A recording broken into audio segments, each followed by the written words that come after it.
Hello and welcome to Liam's Lyceum. I'm your host Liam, aka Himbar, and today I'm just going to chat about the first piece of Forgotten Realms fiction ever written and whether or not it can be considered maybe the first piece of Dungeons & Dragons fiction.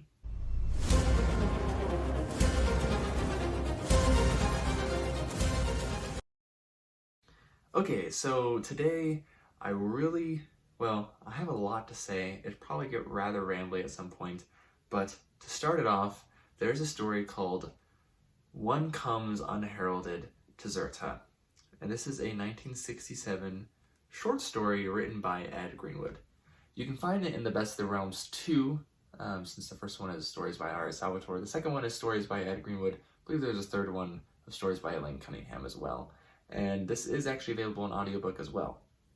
And this is the fifth story in this anthology, and I just wanted to read the half of or so of the little introduction that Ed Greenwood gives to the story. Welcome to the very first tale of the Forgotten Realms setting. Penned in 1967 before my 8th birthday, it's a trifle slower, more static, and heavier on the dialogue than it might be if I wrote the same scenes today, but it stands up, I think, remarkably well. It also fits the mold of many Dungeons & Dragons adventures, a game whose creation was then some 7 years in the future, rather neatly. It begins in a tavern, or more precisely, with a tavern brawl. And for those really just kind of unaware, I really wanted to read this as well, about really what the Forgotten Realms is. Now, let's see. The Forgotten Realms derive their name from the fictitious fact upon which play in my campaign is based, that a multiverse exists of countless parallel coexisting prime material planes, including the world presented herein, our own modern Earth, and any other fantasy settings a DM may wish to incorporate in play, all related to known planes in existence presented in the AD&D system. Travel betwixt these planes was once far more common than in the case now, when few know the means of reaching other worlds or even believe in the existence of such fanciful places. Hence the realms have been forgotten by beings of Earth. Our legends and dragons, vampires, and other fearsome creatures and magic are due to this formerly widespread contact between the worlds. Most have, of course, become confused and distorted with the passage of time in many retellings. That corner of the realms presented herein is a strip at the heart of the western part of only one continent of Toril, that region known as Faerun. The name meant home in the now lost early human tongue. Anyways, so that's a little excerpt. Maybe that's not useful, but I know some people might be watching this who don't really know what Forgotten Realms is. And now, I kind of want to go into that real quick and then get back to the story, and then go more to the fiction. So the Forgotten Realms, some will say it was officially became a campaign setting for Dungeons & Dragons in 1980. Dungeons & Dragons was released in 1974. The first official campaign setting, some I think would probably, historians would say Blackmore, which is made by Dave Arneson, the co-creator of Dungeons & Dragons. The other one would be Greyhawk, who was the other co-creator of Dungeons & Dragons, and the sole creator of Advanced Dungeons & Dragons. And Forgotten Realms, though, sometimes gets the label of 1980 as well, the same year as Greyhawk. Now, if you know your history, the first edition box set of the Forgotten Realms, the Grey Box, as it is often called, came out in 1987. So that is 7 years after 1980. It actually came out it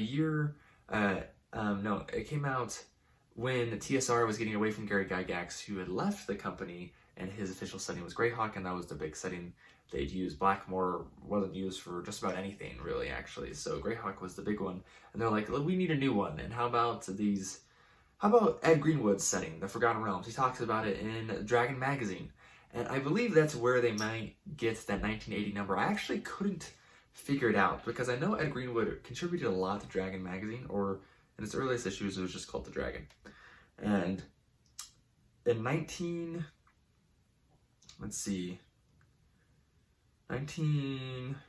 wrote this down somewhere.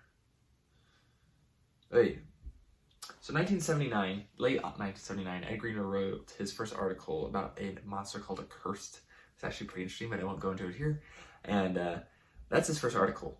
Though in 1981, I was able to find that there's an article about the calendar of Harptos, which is the specific calendar for the Forgotten Realms.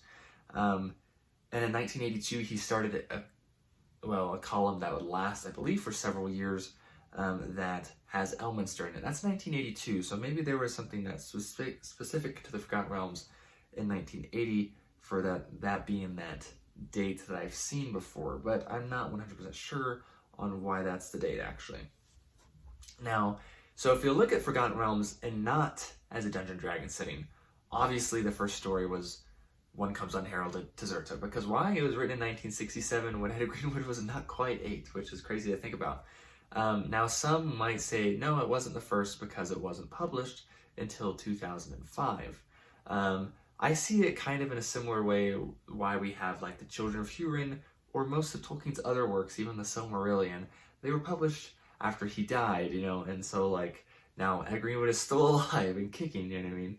But I kind of want to get into why, because One Comes Unheralded to Zirta is actually talked about in Realms of Valor, which is another anthology. There's an afterword in here written by Jeff Grubb, who is a great, awesome creator.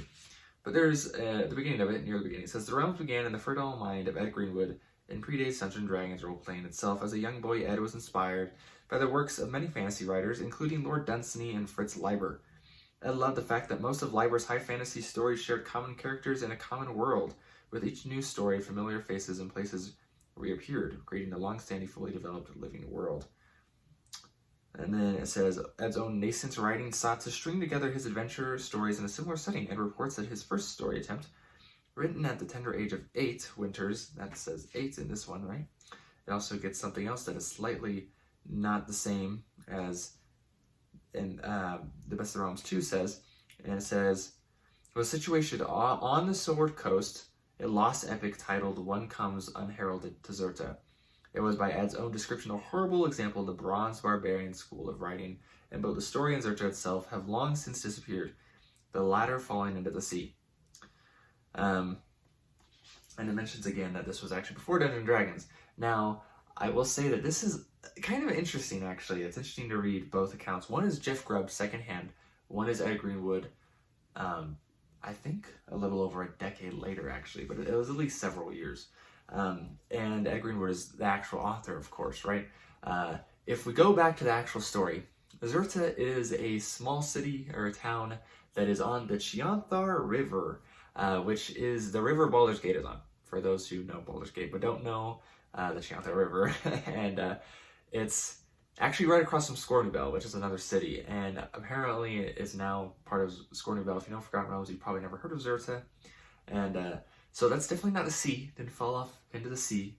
Maybe it fell into the water of the Chianthar River. But even by Ed's description, it sounds like it was just incorporated into Scornubel. And so that's a little confusing, to be honest. But at the same time, he compares it to the Bronze Skin Barbarians, which is calling to Robert E. Howard's Conan. Now, when I read this story, and I would recommend you just go read it, because why not?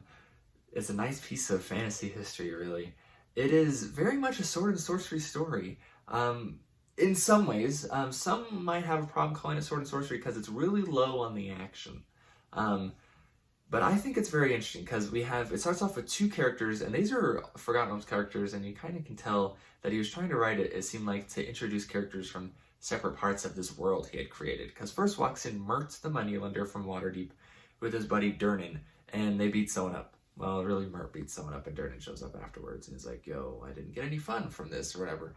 And so that's basically what happens, and then Mert and Durnan see a very pretty women in the shadowy corner, and it turns out one of these women is actually Elminster, magically disguised, and probably magically turned into a woman, because that's just what Elminster does. And they kind of just like have this like weird conversation. It's very dialogue heavy, which Ed Greenwood mentions. What he's known for is intense action, a lot more like sword and sorcery stuff. But the other thing that is actually different here is that Ed Greenwood was also known for a lot of magic, and there's very little magic in this one, kind of more akin to sword and sorcery tales. And that's actually one thing that probably most would say Forgotten Realms isn't sword and sorcery. It's more heroic fantasy, maybe adventure fantasy setting. It is definitely high fantasy at the same time, but so is Nawan. They know where Fought from the Great Mouser, takes place. And the magic is only for their disguises. Elminster uses it to look like a woman or become a woman, whatever. and then the 2 other women with him who were actually women, but they had just changed their looks and their appearance. And it's Storm and Illustrial. I'm going to double check it's Illustrial. They're 2 of the... It is Illustrial, okay. Silverhand. They're 2 of the 7 sisters. There's 7 of them. I confuse their names sometimes. And it's interesting because these characters don't really act in character, so to speak. They are... Well, they're not in character. It's really odd. Okay, Mert... Ed Greenwood has this very funny style, very lighthearted if you go and read it, which is actually one of the reasons I like his style so much, is because it's super lighthearted at one moment, and then the next moment you're immolated by this terrible, deadly magic, you know, and it's just like, I think it's awesome. I think he's a great bridge between heroic fantasy, normal heroic fantasy, I guess, and sword and sorcery.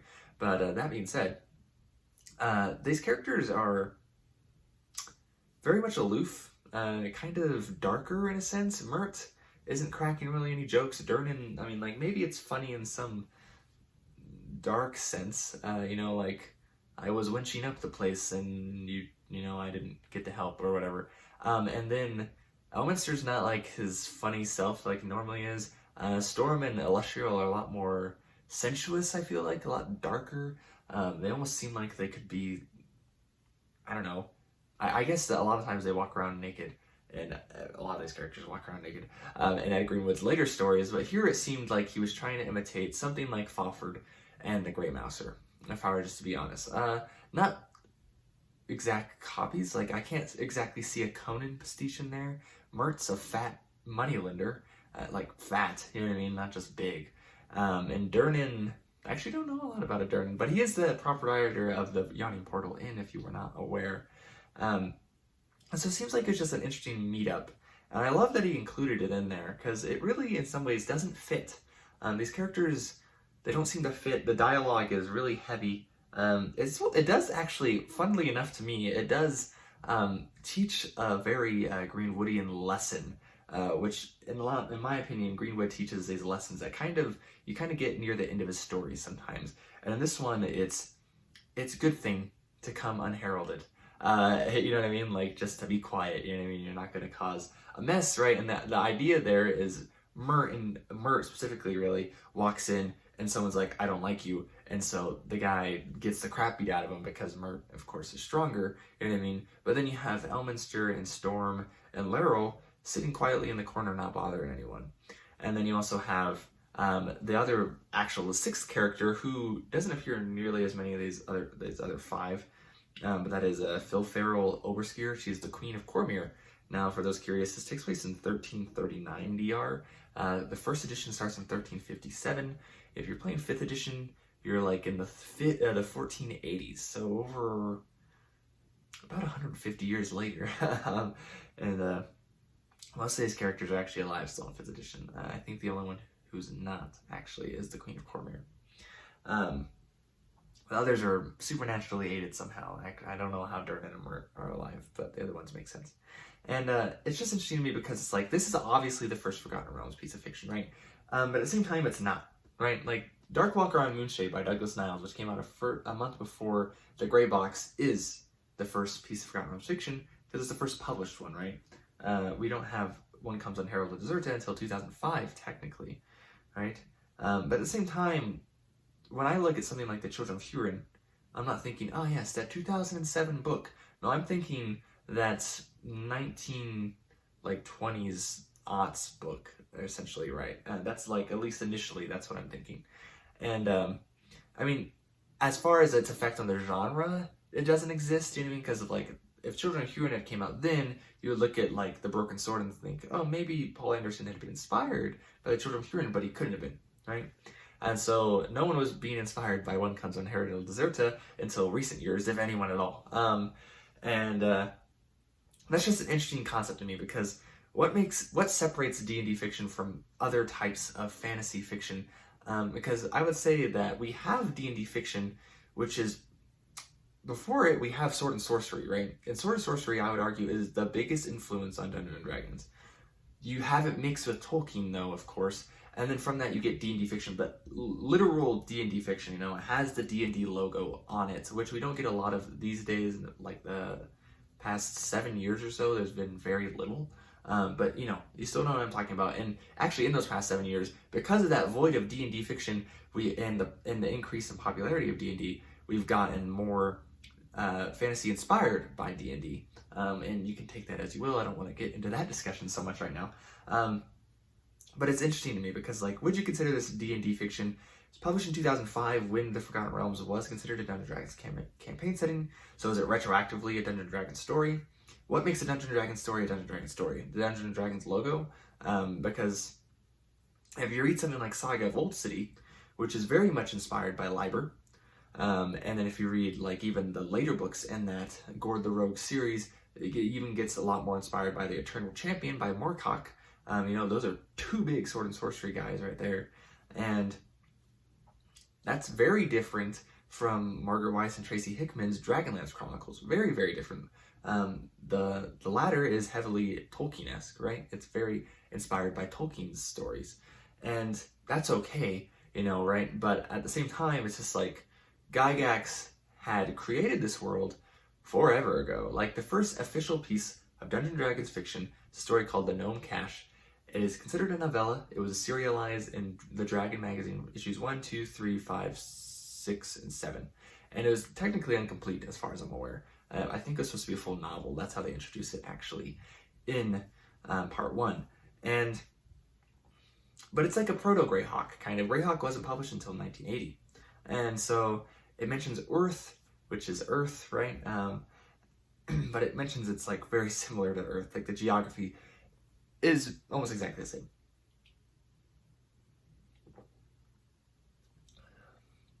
And so that's another thing. But then the first novel for Dungeons & Dragons is Quag Keep by Andre Norton, which came out in 1978, I believe. So that is 6 years before Dragons of Autumn Twilight. And that novel is kind of more of a proto fantasy, and I would call it proto Greyhawk. I actually wrote an article about this on my blog about a year ago when I read it. And it's Greyhawk, but it's not at the same time. And that is technically Dungeons & Dragons fiction. I mean, the first Dungeons & Dragons anthology came out in 1980 called Dragon Tales, and it's basically in a magazine format, but it was edited by Kim Mohan, who was editor of The Dragon, and also of, I believe, let's see, the magazine I have written down here. Let's see, Amazing Stories, which was more famous in the 30s, but TSR actually owned the magazine at the time, and he even edited Saga of Old City, the first Gord the Rogue novel by Gygax, which came out in 85, actually. So it's just interesting to me, right? Because then you have something like, what was Dungeons & Dragons trying to be? If you go to the first issue of Dragon magazine, the first thing in it is something written by Fritz Leiber. If you go to issue 18 of the Dragon, you have a story of Nawan, of the Grey Mouser, not even Fafhrd. It's just the Grey Mouser, right? By Harry Fisher, the creator of the Grey Mouser, right? He was the co-creator of Nawan with Fritz Leiber. That's the second of two pieces of Nawan fiction written by Harry Otto Fisher, the other one being Cornwall. And that's just, it's in the Dragon magazine, right? You know what I mean? So that is the Dragon a sword and sorcery? You know what I mean? Because later on, of course, the Dragon only became, if it did have fiction, it's only Dungeons & Dragons fiction. You know, so it's just like, it's just odd blending, right? I mean, because we have this heavy influence. I would say Tolkien's influence really shows up with the Sword of Shannara, and I believe that came out in 77, so about a year before Andre Norton's Quag Keep. But then this first, like, Dungeons & Dragons feel novel, I mean, what is Dungeons & Dragons? You know what I mean? Like, it's a game, you know? And so it's like, really all it is things based off that game. You know what I mean? Which means it's your own stinking story. That's really all that means in my mind. And so it's just like, so, because Dragons of Autumn Twilight, yeah, sure, it's a D&D novel, but it's really an epic high fantasy world is at stake adventure, while Saga of Old City is more of a, you know, like, personal stakes, sword and sorcery type stuff going on, very low magic. And then Quag Keep is a portal fantasy. And then we have One Comes to Zirta, which is apparently a poor pastiche of sword and sorcery. And so, to me, it's just interesting to think on. It's interesting, well, to talk about it, though I just talked to myself. It's something fun, I think. Because I think we put too much onto the game, maybe of D&D, because in some ways I could say yes, one comes Unheralded. Zirta is the first piece of Dungeons & Dragons fiction, even though it was written before Dungeons & Dragons came out, and even though it was published for the first time in 2005. But at the same time, I don't think it really matters. It's the first piece of Forgotten Realms fiction, even though it's not the first piece that was published. It's the first piece that sprang from the creator of the Forgotten Realms mind and went on to paper, right, through a pen. And that's just, I don't know. Maybe let me know your thoughts on it. I feel like I'm just rambling at this point, and it's just interesting to me to think on, like I said. So what makes something D&D fiction to you? Because I think that's really where the discussion is, because this is the first piece of Forgotten Realms fiction, and I think for that, it has great historical context in it, and now it is a shared world, and in this case, it's a Dungeons & Dragons shared world, but not all shared worlds are Dungeons & Dragons, okay? Thieves' World is a very popular one, and that is not, it actually is a role-playing game, but it initially wasn't, and so, that's the idea, right, is a shared world, and this was something Ed is like, I want to share this with others, and now it's shared world, and there are almost 300 novels in the Forgotten Realms, right, and then if you want to take all of D&D fiction, there's probably, if I were to guess, over 500 novels, right, but they're not all the same, they're not. You got a few that connect them a little bit, like Spelljammer books and Planescape. But yeah, so maybe this is way too rambly, and I'm not gonna edit this at all. So sorry for those who listen to me. Maybe I made some sense. I should have kept better notes, but I didn't, alas. So yeah, it's just interesting to me, right? Because in this, to me, it's like this story is not, it's not Dungeons & Dragons, right? I don't see this Tolkienness. I don't see the green dragon when I look at the Banshee Laid Bare, as the tavern is called in Zirta. I see more of the silver eel, which is from Linkmore, right? And so, yeah, I'll just stop there. I have some notes, but man, I'm a mess. So anyways, I hope you enjoyed my ramblings. Let me know what you think. Let me know if this made any sense to you. I'll try to link some of the stuff below that I mentioned, so maybe you can go read it yourself. Anyways, this has been Liam's Lyceum. I'll catch you next time.